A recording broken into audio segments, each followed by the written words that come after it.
Coming up on TV 10 News, a former ISU employee is accused of embezzling over $160,000 from the university. And in Redbird baseball, they welcomed EIU to normal, trying to break a 7-game losing skid. Plus, a man was killed and 2 more were injured in a homicide in Bloomington late last night. Your news at noon starts right now.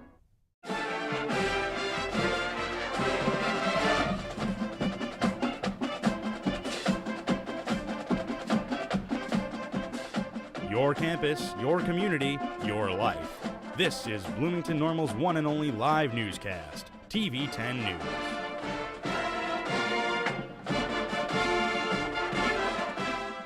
Investigation is still ongoing for a homicide that happened in Bloomington last night at the 1200 block of Orchard Road. Good afternoon, I'm Trisha Fritz. And I'm Andy Olson. Police are still investigating the site. TV 10's Caitlin Palakaitis is live at the scene to give us more information on what is happening. Caitlin?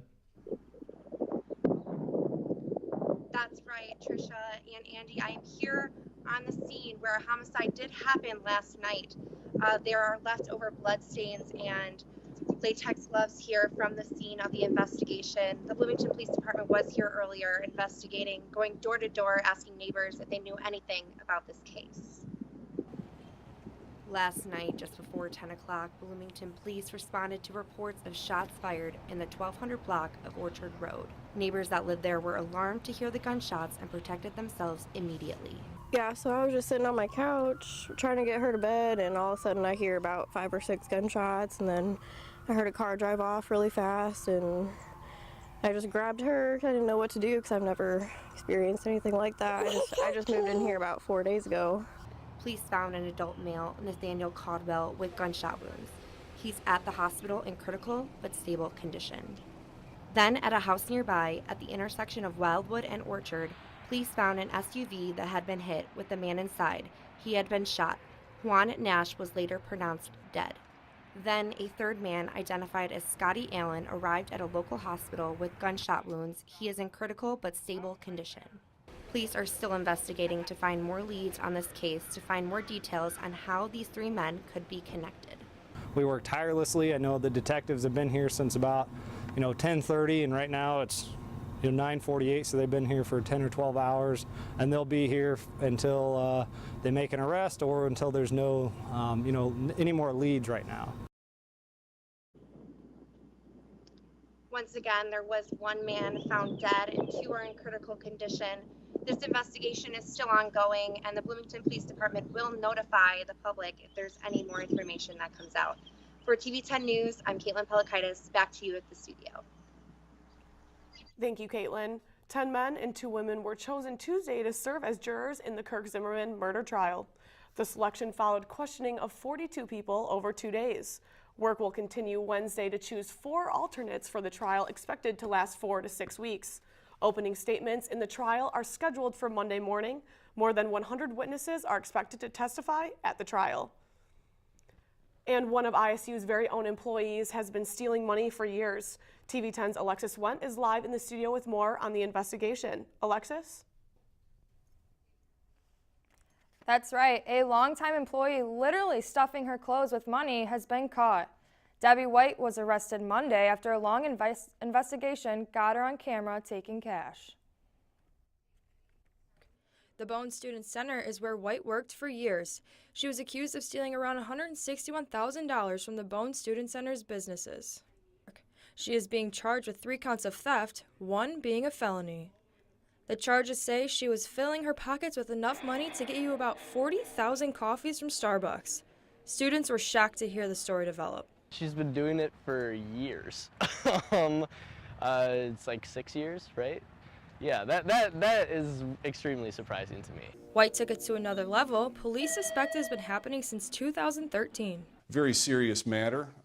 Police handle it in a very professional manner, and as it's going through the court system, we need to kind of wait and see how that progresses. ISU says it will be taking many precautions to hopefully avoid a repeat. On our side, when an incident like this happens, it always prompts a review of practices and looking to see how we can do things differently to prevent anything like this from happening again. White had been working on campus for years and has now been ordered to not talk to ICU at this time. She awaits her next court appearance, which will be held April 12th. I'm Alexis Went for TV 10. Back to you at the desk. Thank you, Alexis. 6 incumbents will keep their seats on the McLean County Unit 5 School Board, filling 2- and 4-year terms. The board includes Associate Director Amy Rosser, receiving the most votes of the 5 candidates running for 4-year terms. Kelly Pyle, an academic advisor of Illinois State University. Barry Hitchens, current board president, and Alan Kalitsi, plus sole newcomer on the ballot, Linnell Greenberg of Normal. 2 conservative candidates and an incumbent came out ahead in a busy Normal Town Council election on Tuesday. Stan Nord ran away from the rest of the 9-candidate field, pulling in almost 3,000 votes. He was followed by incumbent Kathleen Lorenz with 2,100 votes, then Karen Smith with just over 2,000 votes. Finishing it out with incumbent R.C. McBride, who lost his bid for a second term. The winners take office May 6th. Last night, the Bloomington City Council gained a new councilwoman. TV 10's McKenna Van Meum is live in the studio with more. That's correct. Last night, activist Jen Carrillo had a remarkable win over Karen Schmidt. Under an unofficial tally, Carrillo beat Schmidt by 44 votes, leaving some community members outraged. Some tend to believe that Carrillo's progressive style will affect the way she can help improve the city, as opposed to Schmidt, who is a longtime veteran of the council. Carrillo is now the representative over Ward 6, the local grounds around Miller Zoo. Many civilians in the surrounding area are pleased with the outcome. Once hearing that she had won the election, civilians throughout Ward 6 were happy to know that their voices will hopefully now be heard. With many supporters of Carrillo showing their support, they believe that her mission will be carried out. I support progressive candidates in my voting in Michigan, and that's what I would do in Illinois. So I'm happy with the results of the election. I think it's way better because it's like she's not a conformist like the most politicians are. So I think it's, you know, it connects more to the population and the crowd. Carrillo wants to make housing more safe and affordable, bring out jobs that have fair wages and good working environments for their employees, along with improving our downtown area. I'm McKenna Van Meum for TV 10. Back to you at the desk. Thank you, McKenna. As elections come to a close, candidates celebrated their campaign efforts. TV 10's Grace Barbic has a story.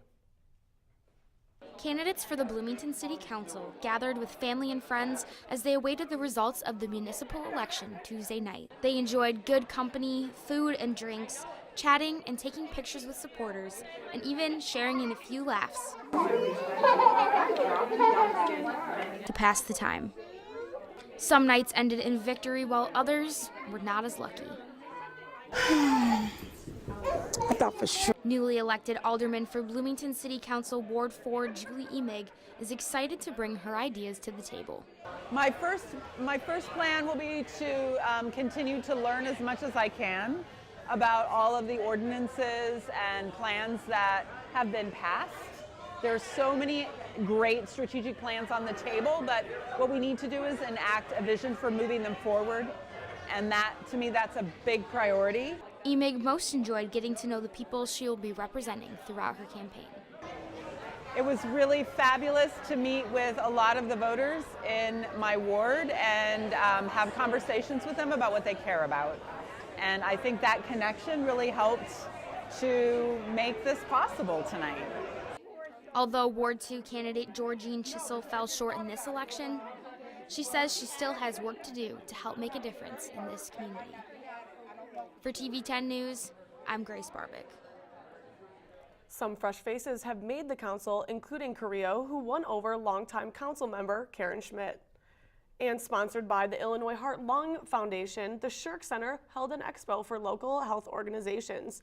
TV 10's TJ Petrus has the story. Originally known as Women's Health Night, the name was changed to a more fitting title, the Family Health Expo, a public and free convention open to all who are eager to learn.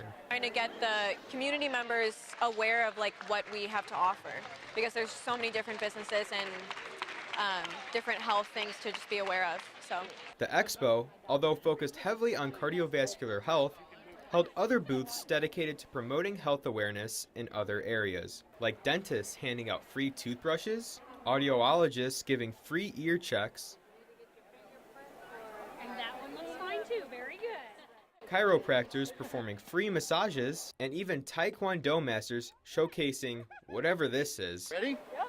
Let's do it.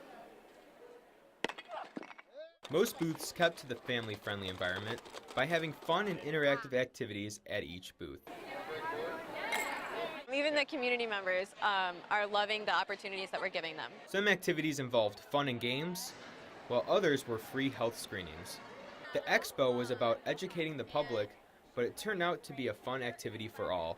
I even got a new water bottle and learned a few stretches along the way. Reporting for TV 10 News, I'm TJ Petrus. Warmer temperatures are making their way to Bloomington Normal. We have your full weather forecast coming up on TV 10. And a man makes an unexpected furry friend on his quest to ski. Find out how when we return.